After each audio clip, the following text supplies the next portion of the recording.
শুভ সকাল বন্ধুরা, আমার আরও একটি ব্লগে তোমাদের অনেক স্বাগত, অনেক ভালোবাসা। কেমন আছো তোমরা? আশা করি ভালো আছো। তো আমিও ভালো আছি। তো এখন বাজে 9:15। তো দেখো এখন চা নিয়ে বসেছি। তো মিলি বেরিয়ে গেল পড়তে, আর ওর বাবা গেল অফিসে।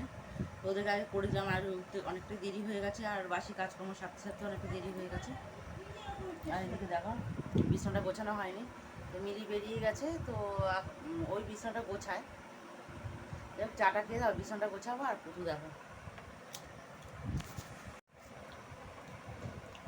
এখানে শুয়ে রয়েছে, আর এদিকে মোটু বাইরে ঘোরাঘুরি করছে, পুটিটাও ঘোরাঘুরি করছে। তো ওদেরকে দেখে চিল্লিয়ে যাচ্ছে।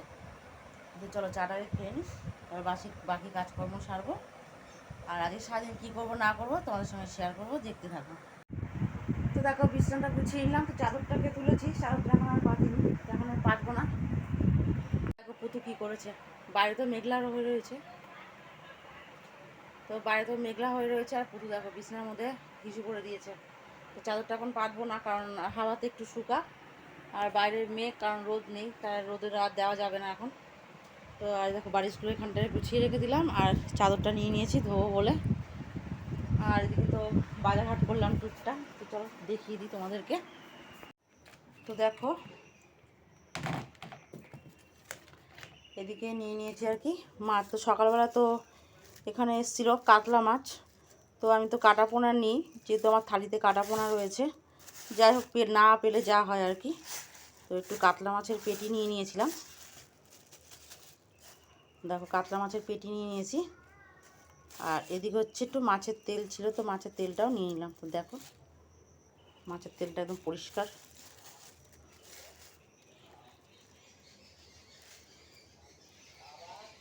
মাছের তেল নিয়ে নিয়েছি। আর এদিকে দেখো পরে আবার আরেকটা মাছালা আসলো, তো তার থেকে আর একটু তেল আর হচ্ছে 2 পিস গাদা নিয়ে নিলাম। এই হচ্ছে মাছ বাজার। তো এদিকে দেখো আলু নিয়ে নিয়েছি। তো তোমাদেরকে তো বললাম যে মাছ মানে 2-3 বার আর কি রাস্তার দিকে গেলাম। তো এদিকে আলু আর কি আনতে গেছিলাম, মাছ নেওয়ার সময় আর কি নিয়ে এসেছি। আর এদিকে দেখো আনাজ আনতে গেছিলাম। তো এদিকে দেখো গন্ধ লেবু নিয়েছি 2টো, একটু ভেন্ডি নিয়েছি, আর একটু বেগুন নিয়েছি। তো মাছের তেলটা তো তোমাদেরকে দেখালাম, তো মাছের তেলটা দিয়ে এই বেগুনটা দিয়ে আর কি করবো।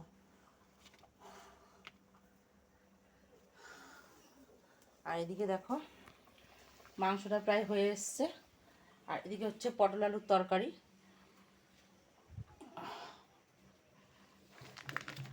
তা এদিকে ডালও হয়ে গেছে, আর হচ্ছে কি এদিকে ভাতও হয়ে গেছে।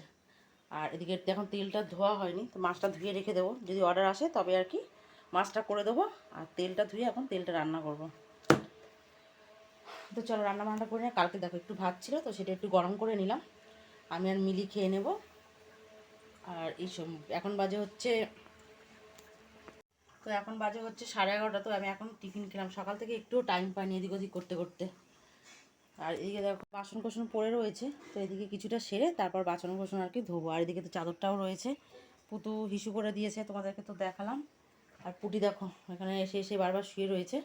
পুটির বাচ্চাটাকে মানে একটা হুলো আর কি মেরে দিয়েছে, 2টো বাচ্চাকে একটা হুলো মেরে দিয়েছে। কি বাবা কে হয়েছে? কে কে কে হয়েছে? হুম হুম কে কে হয়েছে? চলো রান্না বান্নাটা সেরে নিই। এখন আলুটা কাটবো আর বেগুনটা কাটবো। আলু আর বেগুন দিয়ে করবো হচ্ছে মাছের তেল। আর হচ্ছে কি আলু কালকে আর কি কেটেছিলাম যেটুখানি, সেটুখানি আলু তো অর্ডার এসেছিলো, তো সেটা তো আমাকে করে নিয়েছি। তা এখন কিছুটা আলু কেটে সিদ্ধ করে রেখে দেবো, নাহলে অর্ডার আসলে অসুবিধায় পড়ে যাবো। মানে সিদ্ধ করতে গেলে অনেক সময় চলে যাবে। তো চলো রান্নাবান্নাটা সেরে নিই আগে। তো দেখো আমি কড়াইটা বসিয়ে দিয়েছি, আর এদিকে দেখো আমি লঙ্কা আর শুকনো লঙ্কা আর তেজপাতা ফোড়ন দিয়ে দিলাম। আর এদিকে আলুটা আর বেগুনটা একসঙ্গে কেটে রেখেছি। আর এদিকে তেলটা দেখো ধোয়ার পরে কত সুন্দর সাদা আর ধবধবে দেখাচ্ছে। আর দেখো এদিকে আমি আলু বেগুনটা আগে দিয়ে দিয়েছি, তো একটু ভুল হয়ে গেছে, আমি আগে তেলটাকে সাঁতলিয়ে নেওয়া দরকার ছিল মাছের তেলটা একটু পেঁয়াজ দিয়ে, তো সেটা আমি ভুলে গেছি। আগে আমি আলু বেগুনটা দিয়ে ফেলেছি, তো এখন কিছু করার নেই। তো প্রথমে ভাবছিলাম যে আলু বেগুনটা ভেজে গিয়ে তুলে রাখবো, তা আবার চিন্তা করলাম না, একসঙ্গেই অনেকটা বেলাও হয়ে গেছে, আলাদাভাবে করতে গেলে অনেকটা সময় চলে যাবে। তো সেই জন্য আমি আলুটা বেগুনটা দিয়ে তেলটাও একবারে দিয়ে দিয়েছি। তো আলুটা বেগুনটা সাঁতলানোর সাথে সাথে তেলটাও আর কি সাঁতলানো হয়ে যাবে। আর সবুজ সবুজ দেখছো যে বড় বড় পাতা, তো সেগুলো গন্ধলেবু আর পাতা আর কি, গন্ধলেবু যে নিয়েছিলাম সে পাতা ছিল কটা, তো সেটাই এর মধ্যে দিয়ে দিয়েছি। আর পাতাটা দেওয়াতে তরকারিটা খুব সুন্দর সেন্ট আর খুব সুন্দর গন্ধ, মানে সুস্বাদু লাগছিলো খেতে। আর দেখো তেলটাও দিয়ে দিলাম একবারে আলু আর বেগুনের সাথে। আর বাটিতে এত পরিমাণে তেল লেগেছিলো, তো আমাকে কাঁচানি দিয়ে আমি কাচিয়ে দিলাম। আর এদিকে দেখো আমি আস্তে আস্তে হলুদ আর লঙ্কার গুঁড়ো, জিরের গুঁড়ো, এই সমস্ত কিছু একবারে দিয়ে দিচ্ছি। না সরি, লঙ্কার গুঁড়ো দেওয়া হয়নি, কারণ আমি যেহেতু কাঁচা লঙ্কার পেস্টটা দিই, আর এদিকে একটু কাশ্মীর লঙ্কার গুঁড়ো দিই কালার হওয়ার জন্য। তো রসুন বাটা, আদা বাটা আর জিরে ধনে সমস্ত কিছু একবারে দিয়ে আমি সাঁতলিয়ে নেবো তরকারিটা, কারণ এক এক করে করতে গেলে অনেকটা সময় চলে যাবে। তা অন্য সময় আমি এরভাবে করি না, অন্যভাবেই করি। তো আজকে যেহেতু অনেক বেলা হয়ে গেছে, তো একবারে সব দিয়ে সাঁতলিয়ে নেব তরকারিটা। আর এদিকে দেখো আমি একটু কাশ্মীর লঙ্কার গুঁড়ো দিই, তোমাদেরকে তো বললাম যে কাশ্মীর লঙ্কার গুঁড়ো একটু কালার হওয়ার জন্য দিই। আর এদিকে দেখো পেঁয়াজ টিয়াজগুলো সব একবারে দিয়ে আমি তরকারির মধ্যে আর কি সাঁতলাচ্ছি। আর একটু সাঁতলিয়ে তারপর একটু ঢেকে দিলে, তারপর একটুখানি আগুনটা একটু আস্তে করে দিলে বেশ তরকারিটা খুব সুন্দরই হয়। তো দেখো আমি একটু আস্তে করে দিয়ে ঢেকে দিয়েছি। আর দেখো ঢেকে দেওয়ার পরে কত তেল বেরিয়েছে। তো আগে যদি আমি জানতাম যে এত তেল বেরাবে, তাহলে আমি তেলটা একটু কমই দিতাম। তো প্রচণ্ড পরিমাণে তেল হয়ে গেছিলো তরকারিতে। যাই হোক, হয়ে গেছে, আর কিছু করার নেই। তো দেখো তরকারিটা কত সুন্দর হয়েছে দেখতে, কালারটাও কত সুন্দর হয়েছে, আর খেতেও খুব সুন্দর হয়েছিল। যদিও বা তেলটা একটু বেশি হয়েছিল।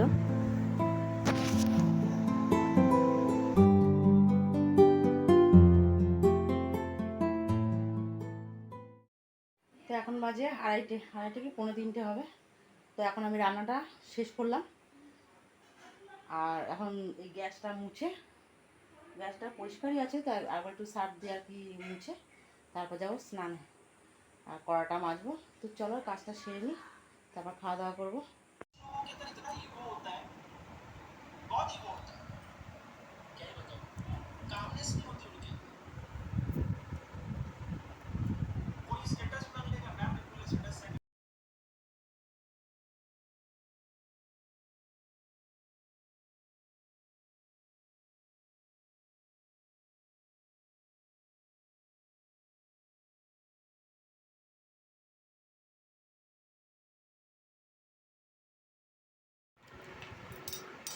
তো দেখো মিলি যাচ্ছিল ওর বাবাকে আনতে, আর দেখো পড়ে গিয়ে কি অবস্থা গাড়ি নিয়ে।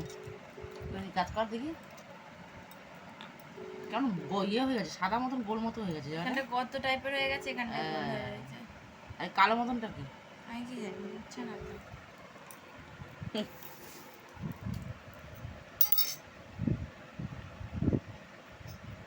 ও তো দিদির কেটে গেছে, তো একটু শার্ট করে দাও, শার্ট করে দাও, আসো।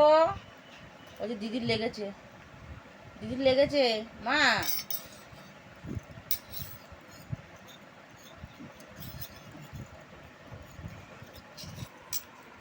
তো দেখো এখন বরফ দিচ্ছে, আর এই যে স্প্রেটা রেখেছি, তো পরে দিয়ে দেবো।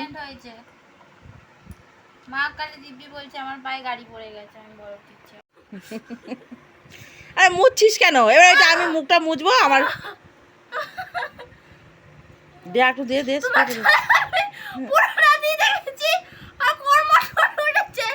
দিলে তো ভালো, দে বেশি করে দে।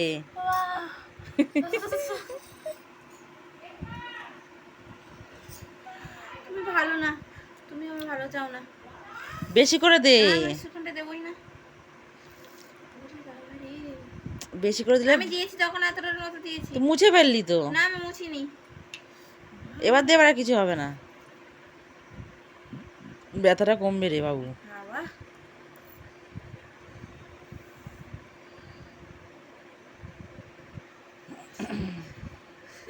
তো দেখছি, দেখ না কি হচ্ছে বলতো।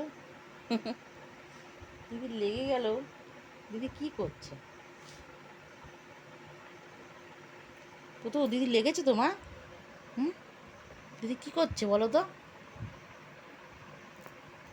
ইভিনিং ফ্রেন্ড, তো এখন বাজে হচ্ছে 8:30। তো কি হয়েছে কি উপর উঠবে? আচ্ছা দাঁড়াও দিচ্ছি। আসো তুলে দেবো, আসো।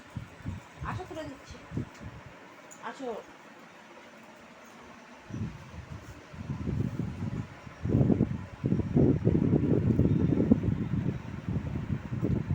তো এখন বাজে 8:30। তো মিলি তো ওর বাবাকে আনতে গিয়ে আর কি পা আর কি মুচকিয়ে পড়ে গেছিলো গাড়ি নিয়ে। তো তোমাদের সঙ্গে তো সেটা শেয়ার করলাম। তারপরে তোমার দাদাভাই আসলো, আজকে হেঁটে এসছে, কারণ মিলি তো যেতে পারিনি আর। আর আসার পরে তারপর ও জামা কাপড় ছাড়লো আর কি, হাত পা ধুলো, তারপর চা বসালাম। তো চা করে এখন দেখো, চা খেয়ে নিলাম। খেয়ে দিয়ে আর এই দেখো এই জামা কাপড় রয়েছে কতগুলো। তাদের 3 দিনের জামা কাপড় তো গোছাবো গোছাবো করে করে আর গোছানো হয়ে উঠছে না, টাইমে আর কি কুলাতে পারছি না। আর দেখো কিছুই আর কি গোছানো হয়নি।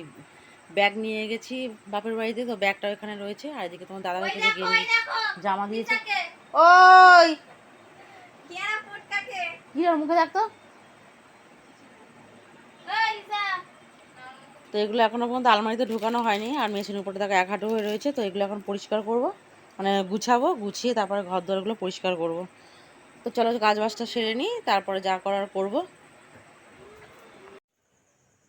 তো এখন বাজে হচ্ছে 11:30। তো এখন খাওয়া দাওয়া কমপ্লিট করলাম, আর বাসনও মাজা হয়ে গেছে। আর এদিকে দেখো, তো খাওয়া দাওয়া সেরে বাসন টাসন মেজে নিয়েছি। আর এখানে একটা লাল বিছা আমার পায়ের নিচে পড়লো,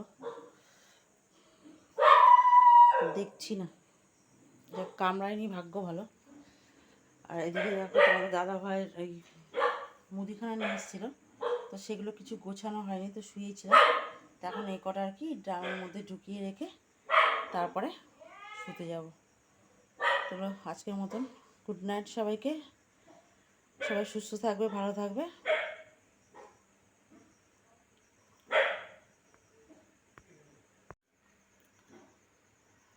আজকের ব্লগটা যদি তোমাদের ভালো লাগে তো একটু লাইক কমেন্ট, আর যাদের কাছে চ্যানেলটা একটা সাবস্ক্রাইব করে দেবে। আজকের মতন টাটা।